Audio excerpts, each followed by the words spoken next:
Yeah. Oh well.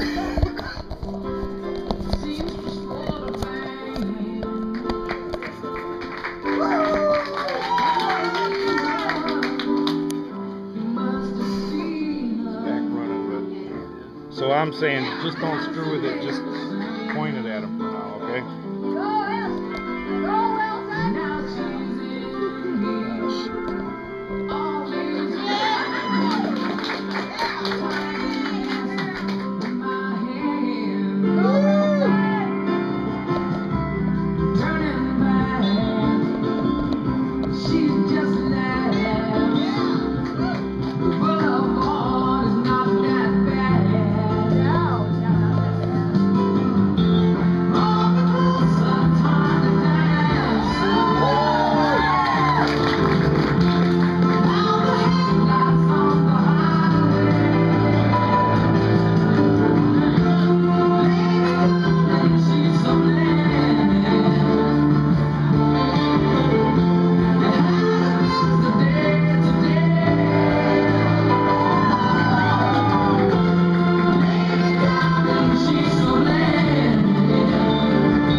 Thank you, Elton. Thank you very much.